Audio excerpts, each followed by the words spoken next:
Okay, let's start with game theory optimal play, also known as GTO, versus exploitive play. Here I have three quick definitions. First, GTO. GTO is a strategy that yields the highest possible expected value if your opponent always chooses the best possible counter strategy. Here the important part is that GTO only generates the highest possible EV if your opponent also plays GTO. If your opponent deviates from the GTO strategy, then exploitive play comes into the picture. And here there are two different kinds. First, we have optimal exploitive play. This is a strategy which yields the highest possible EV against your opponent's specific strategy.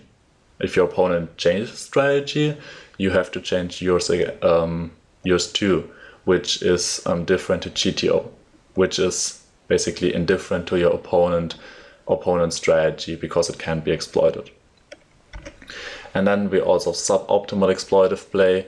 This is a strategy which performs worse than optimal exploitive strategy, but still generates a higher EV than a GTO strategy would against a specific opponent strategy.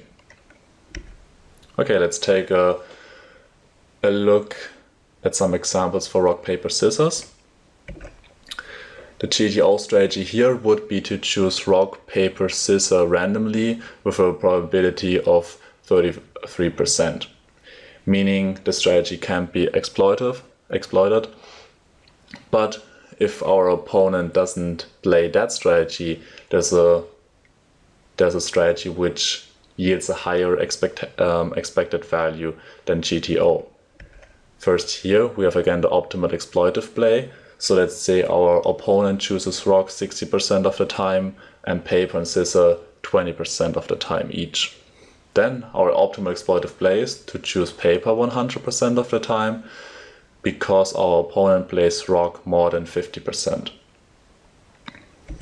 And suboptimal exploitive play, our opponent still has the same strategy, and the suboptimal exploitive play then would be, for example, 60% paper and 20% rock and scissors each, meaning it would still exploit his tendencies.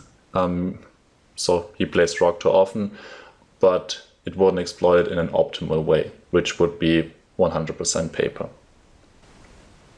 Okay, now let's take a look at an example for heads-up poker.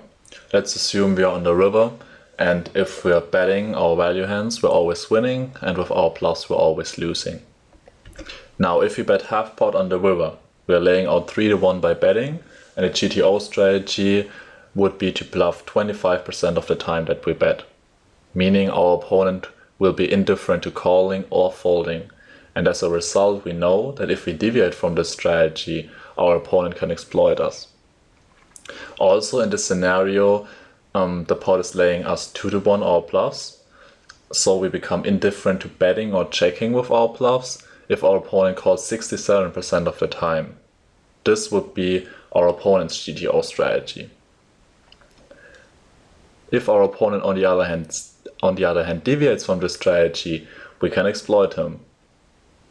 So, optimal exploitive play. We have two scenarios. First one, our opponent calls 50%, second one 80% of the time. Now the optimal exploitive play would be to always bluff in the first scenario and to never bluff in the second one. This is because in the first scenario he calls less than 67% of the time, in the second one more than 67%. And suboptimal exploitive play would be to bluff 70% of the time in the first scenario and 15% in the second one. So we would still exploit our opponent, but not optimally.